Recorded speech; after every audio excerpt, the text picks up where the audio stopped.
If you've been on this planet for more than 5 minutes, you know that tremendous evil and suffering befall the human race. If you've watched the news at all in the last few weeks, you know that even children are subject to this evil. In our own city, this very week, we had a funeral for a fallen police officer. So, what are we to make of all this? How can a gracious and loving God allow this kind of suffering? This is a question posed by many skeptics, and it is a good one.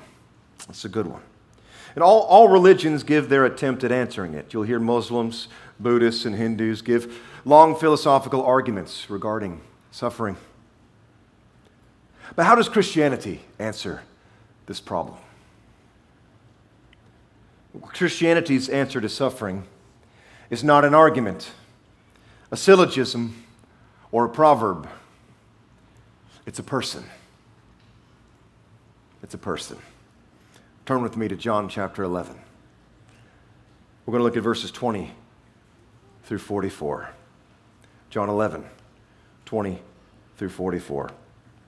And if you don't have a Bible with you, it's okay. The verses will be on the screen behind me. John chapter 11. We'll begin at verse 20. When Martha heard that Jesus was coming, she went out to meet him, but Mary stayed at home. "Lord," Martha said to Jesus, "if you had been here, my brother would not have died. But I know that even now, God will give you whatever you ask." Jesus said to her, "Your brother will rise again." Martha answered, "I know he will rise again in the resurrection at the last day." Jesus said to her, "I am the resurrection and the life. The one who believes in me will live even though they die. And whoever lives by believing in me will never die. Do you believe this?" "Yes, Lord," she replied. "I believe that you are the Messiah, the Son of God, who is to come into the world." After she had said this, she went back and called her sister Mary aside. "The teacher is here," she said, "and is asking for you." When Mary heard this, she got up quickly and went to him. Now, Jesus had not yet entered the village, but was still at the place where Martha had met him. When the Jews who had been with Mary in the house, comforting her, noticed how quickly she got up and went out, they followed her, supposing she was going to the tomb to mourn there. When Mary reached the place where Jesus was and saw him, she fell at his feet and said, "Lord, if you had been here, my brother would not have died." When Jesus saw her weeping, and the Jews who had come along with her also weeping, he was deeply moved in spirit and troubled. "Where have you laid him?" he asked. "Come and see, Lord," they replied. Jesus wept. Then the Jews said, "See how he loved him." But some of them said, "Could not he who opened the eyes of the blind man have kept this man from dying?" Jesus, once more deeply moved, came to the tomb. It was a cave with a stone laid across the entrance. "Take away the stone," he said. "But Lord," said Martha, the sister of the dead man, "by this time there is a bad odor, for he has been there 4 days." Then Jesus said, "Did I not tell you that if you believe, you will see the glory of God?" So they took away the stone.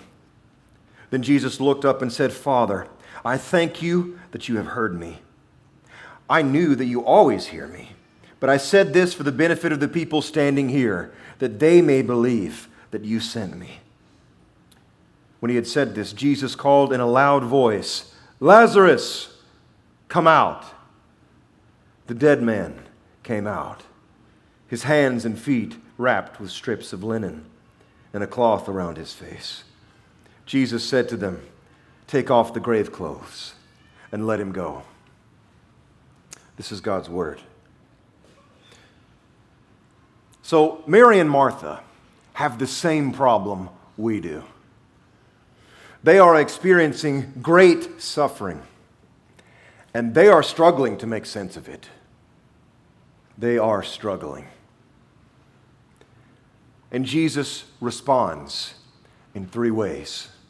Number 1 in your outline, Jesus responds with tears. When Jesus gets to Mary, she asks him a theological question that all of us have asked Jesus at one time or another. You can hear the pain in her voice when she says to him, "Lord, where were you? Why weren't you here?" And Jesus doesn't answer her. What he does instead is weep. He weeps. Jesus is deeply grieved here. Now, this should startle you. If it doesn't, it should. It should. This is the most unexpected response from Jesus. The most unexpected response. Why do I say that? I say that because just a few verses earlier, Jesus explicitly predicted that all of this would happen. He explicitly predicted it. He knew Lazarus was going to die. He knew the grieving scene he was going to walk in on. And he knew he was going to raise Lazarus from the dead. He said it. So Jesus walks into Judea with full knowledge of the problem and with full power to solve the problem. Full knowledge and full power. So, why in the world is he crying? Why is he crying? Why doesn't he say to Mary, just calm down for a second? Just calm down. If you'll give me 10 minutes, I'm going to raise Lazarus from the dead. Just calm down a little bit, will you? Why doesn't Jesus say that? Why does he instead weep with her? Well, the answer is because he's perfect. And that's what perfect people do. That's what they do. You see, Jesus is love incarnate. Perfect love. Therefore, he will not close his heart off to the pain of his friends, not even for 10 minutes. If they hurt, he hurts. This is an amazing thing to learn about Jesus. That when we hurt, he hurts. What else do we learn from the tears of Jesus? We learn 2 things. We learn that it is good to weep in your pain. It's good. It's very good. You see, Jesus doesn't look at you in your suffering and say, "Suck it up, buttercup. Have some more faith. Don't you know I'm in control? Calm down. Everything's going to be fine." No. No, Jesus weeps with you. He doesn't distance himself from your pain. No, he enters into your pain with you, you see. And next we see that truth without tears is hurtful and ineffective. Truth without tears is hurtful and ineffective. What do I mean? Well, notice Jesus gives both Mary and Martha the truth about himself and their situation. But he does it through tears. He does it while crying. Nowadays, it seems all we see are Christians shouting the truth with a remarkable lack of empathy toward those they're shouting at. A remarkable lack of empathy. A remarkable lack of tears. And yet Jesus himself looked at us in our miserable, sinful condition. And yes, gave us the truth, but he gave it to us through his tears. With deep empathy and love for us, you see. So Jesus responds to suffering and evil with tears. Number 2 in your outline. The second thing he responds with is rage. Rage. You might not notice it at first when reading through this text, but verse 38 says, when Jesus comes to the tomb of Lazarus, the NIV translates it that he was deeply moved. But the Greek word here is very strong. It's very strong. It's a word that literally means to snort with anger like a raging bull. Okay? Like a raging bull. And so the Amplified Version, it translates it like this. The Amplified Version says, so Jesus again, deeply moved within to the point of anger, approached the tomb. So, Jesus stands at the entrance to Lazarus' tomb, boiling with rage. His nostrils are flared, his fists are clenched. Now, what's happening here? And why is this relevant to us? Well, isn't this the natural progression that we have towards a tragedy? Isn't this natural? First, it's tears. We're saddened. And then second of all, what happens? We're mad. We're angry. We're looking for someone to blame. Who is to blame for this tragedy? It's this person we voted in, or it's this person we didn't vote in. It's those darn liberals. It's those darn conservatives pointing our fingers, trying to find someone to pour out our wrath upon. Someone deserves our wrath. And so we look for that person, and many times that person ends up being God himself. He is who we shake our fists at. But who does Jesus point his rage at? This is critically important for us. Who does Jesus point his rage at? Well, there are 2 places he does not point it. 2 places he does not point it. First, he doesn't point it at Lazarus. He doesn't say, well, Lazarus is a sinner, you know. He just got what's coming to him.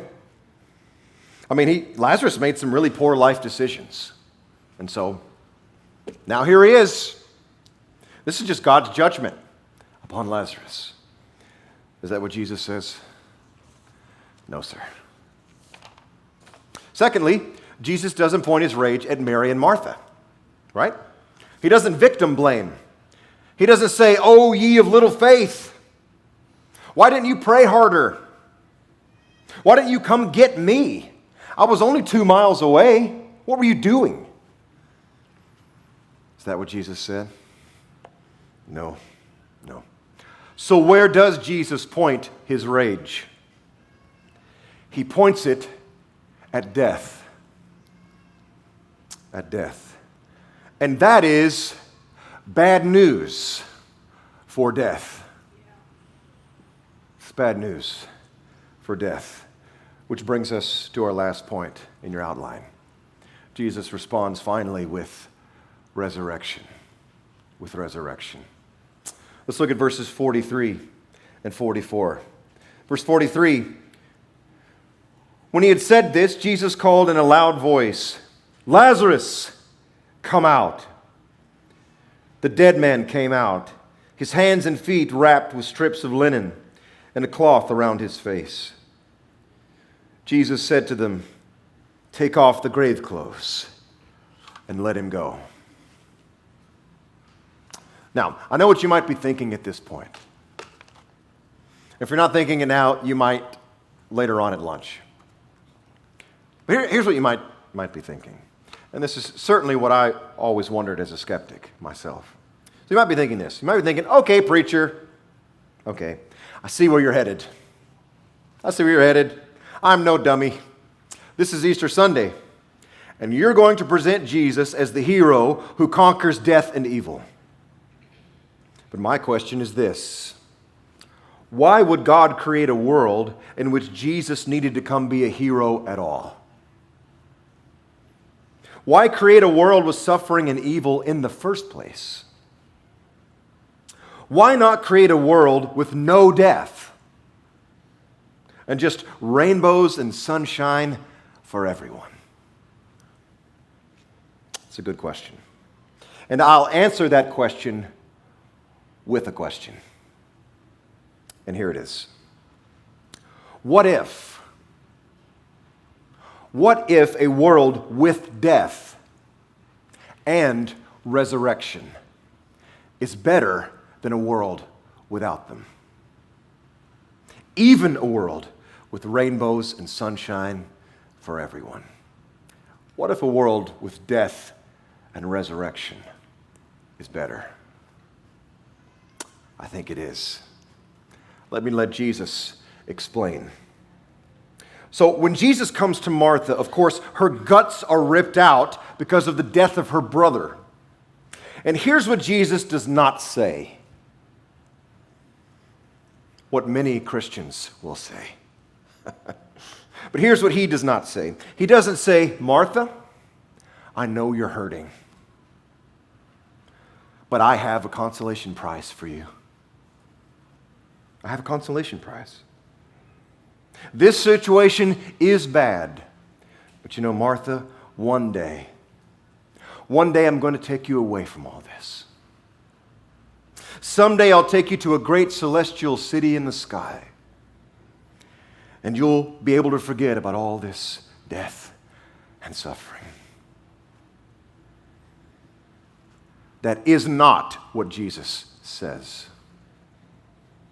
No, he has something much better to offer Martha. Jesus doesn't say, Martha, I'm giving you a consolation. He says, Martha, I'm giving you a resurrection.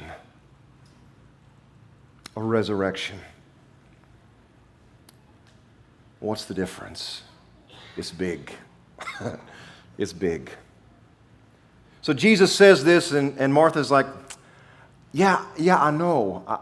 I know that Lazarus will be resurrected on the last day. I know that. And Jesus just leans forward and says, Martha, you're not hearing me. It's not just that I'm giving you a resurrection. I am the resurrection and the life. Do you see what he's saying? Jesus is saying, Martha, I've not come to take you from earth to heaven. I've come to bring heaven to the earth. I've come to make all things new. All things right. Jesus says, you see, Martha, I am here, which means heaven is here. Heaven is here, Martha. And you know what? The joy, the peace, and the laughter that comes with heaven, now that I'm here, will be better after your suffering than it would have been had I given it all to you in the first place. It's better to have it now, after you've suffered, than it would have been had you not suffered at all. Jesus says, Martha, it's better that Lazarus died so that he can be raised. We need to ditch our consolation theology. Many Christians have it. A consolation theology. We need to ditch that theology and replace it with a resurrection theology. We're getting much more than a consolation, folks. We're getting a resurrection. You still don't understand. I can see it in your faces. It's all good. Let me see if I can help you understand this a bit better.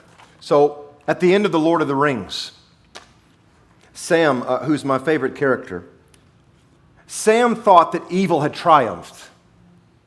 He thought evil had won. He thought darkness had engulfed the world and that everything had gone wrong. But then Sam wakes up and, shockingly, the sun is out. And he sees standing before him Gandalf, the great wizard. And Sam says, "Gandalf, I thought you were dead. I thought I was dead." And then Sam says, "Gandalf, is everything sad going to come untrue? Is everything sad going to come untrue?" What does author J.R.R. Tolkien mean to teach us here? Well, let me give you a real life example that you maybe have experienced yourself, something similar. So, I have this reoccurring nightmare that my wife dies. It's awful. I have this about every 6 months or so. And let me tell you something really weird. I almost look forward to the nightmare now. I almost look forward to it. Why? Why? Because the first 5 minutes after I wake up are unbelievably great. Unbelievable. You see, I wake up in a panic, but then I look beside me, and there she is. And I think, whew, it was just a dream. It was just a dream. And then I'll wrap my arms around her. And the next 5 minutes are just pure bliss. Now, sometimes she'll grab my arm and throw it off of her. She doesn't know what's going on, you know. But I just laugh to myself. And I smile. I smile, you see, because what I had lost is mine again. It's mine again. You see, it's not that I've awakened and someone's given me something that'll make it better, a consolation. Here you go, Dustin, here's a different wife. No. What I love about waking up from that nightmare is that my sadness has come untrue. And that gives me a euphoric feeling. Maybe you've experienced something similar. It's euphoria, right? To know that it was all just a dream. And now, morning has come. And the dream is over. My friends, do you know what Easter Sunday is about? Easter Sunday is the euphoric celebration by God's people that morning has come. Morning has come. Our King has conquered sin, death, and hell. He has triumphed over all of our nightmares. And therefore we know that if He is resurrected, so will we. And so will everything that we've lost. Everything. Everything will be resurrected because morning has come. Oh, and the sun is getting brighter and brighter and brighter now as we approach the return of our King, when He will ultimately and finally bring heaven to the earth. And then all the sad things will come untrue. Jesus is saying to you this morning on Easter Sunday, He's saying, I'm not giving you a consolation prize. I'm giving you back everything you've lost. I'm turning every tear, every pain, every heartache you've ever had into a dream. I'm going to take even the worst things that have ever happened to you, and I'm going to gather them all up and incorporate them all into the glory to come, so that it will make that glory more beautiful and more precious to you for having once been lost.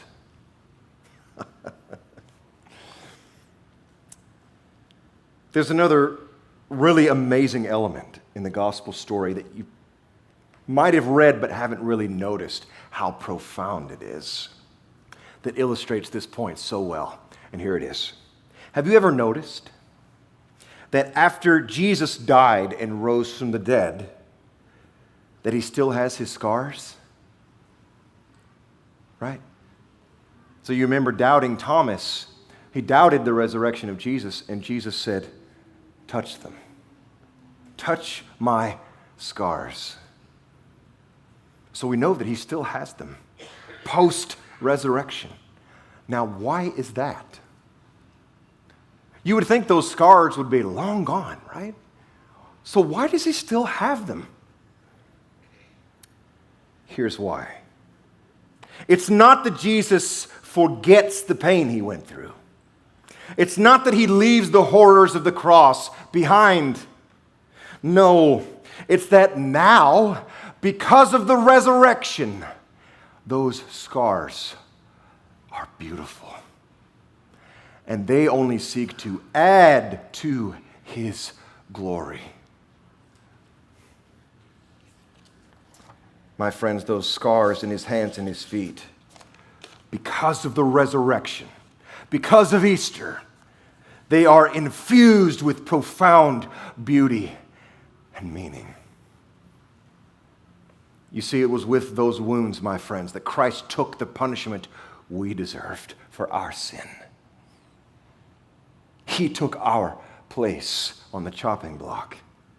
It was through those scars that your sins are forgiven and my sins are forgiven. Jesus kept his scars because now they're beautiful. And you and me, we're going to keep our scars too. We're going to keep our scars. Because in the life to come, those scars will be overwhelmingly beautiful. We'll show each other our scars. Say, look here, look here. Look what the Lord has done. Look what the resurrection has done. No, you're not going to forget about your pain. You're not going to leave the horrors of this life in the past. No, you're bringing them with you so that you can show them off to your friends in the next life. This, my friends, is the power of resurrection. Your scars will continue and continue and continue to give Jesus glory and you joy for the rest of eternity. Oh, my friends, you see, a world without suffering and evil is a world without Easter. And sorry, but that's not a world I want to live in. I want to live in a world with my crucified and resurrected King. I want to live in a world with Easter. Now, here's a critical verse in this passage as we close. Verse 26. This is critical. Verse 26. Jesus says to Martha, "And whoever lives by believing in me will never die." Do you believe this? Do you believe this? So you're here this morning, and here's what Jesus is not asking you. He's not asking you to get your life right on Easter, okay? He's not. He's not asking you to turn over a new leaf. He's not asking you to be a better person. No, He's asking you to believe. That's it. Believe. Do you believe this? You see, you don't get this spectacular resurrection existence through your own good works. No, you get this resurrection existence through faith in Jesus' good works on your behalf. Right? And so, if you're here this morning and you would say, yeah, I still don't quite believe, then here's what I would tell you. Just keep coming. Just keep coming. Keep exploring. This story is too amazing to not explore further. Right? It's just too great. This promise is too wonderful not to explore to the fullest. And so if you're a skeptic here, I get it. I used to be a skeptic myself. Just keep coming. Keep coming. Keep exploring. Keep exploring. I'll take you to lunch. You can ask me any question you want. Okay? Just keep coming. Keep exploring. In fact, I'll tell you what. If you're a skeptic here today and you would say, I still don't believe, then I have something for you. I have a book called Did Jesus Rise from the Dead? That explores the historical evidence for the resurrection of Jesus. That book is for you today. It's totally free. There's a stack of them over there on our t-shirt table. Just grab one before you leave, okay? Our gift to you. Please, please, please take that. If you still don't have belief, I get it. It's okay. Grab the book before you leave. Also, if you happen to have a friend or a family member or a neighbor that's a skeptic and you feel like, hey man, they could really use this book, grab it, okay? Stack of them on the t-shirt table. Grab it before you leave. But if you're here this morning on Easter Sunday and right now your heart is pounding because you would say for the first time in your life, you do believe this gospel story. You do believe in death and resurrection. If that is you this morning, we're going to pray as soon as the service is over. Me and some elders are going to be standing down front. And here's what I'd like for you to do. I'd like for you to just come tell us about your new belief. Okay? Just tell us about your new belief and we'll celebrate like crazy with you. Okay? Just come tell us if that's you. And finally, if you're a Christian and you do believe this story, kind of, sort of, yeah, you believe, in Jesus' death and resurrection. But maybe you're struggling with some kind of suffering. Maybe you're like Mary and Martha, just struggling. Maybe it's a sin you're struggling with and it's got you beat down. Maybe it's a tragedy you're facing and it's got you beat down and you're just kind of struggling with this whole thing. Don't you see? Don't you see the radical hope Jesus provides? Are you seeing now what Easter is really about? It's not just about Jesus' death and resurrection. It's about your death and resurrection too. And mine. So, let's trade in our old consolation theology for a resurrection theology. We're not going to heaven. Heaven's coming to us. And the sun is getting brighter and brighter now as our King is about to return. I'll leave you with this quote from C.S. Lewis. He says, Easter means this. It means that Christ will make the feeblest and filthiest of us into dazzling, radiant, immortal creatures, pulsating all through with such energy and joy and wisdom and love as we cannot now imagine. He will make us into bright, stainless mirrors which reflect back to Him His own boundless power, delight, and goodness. This is what we are in for. Nothing less.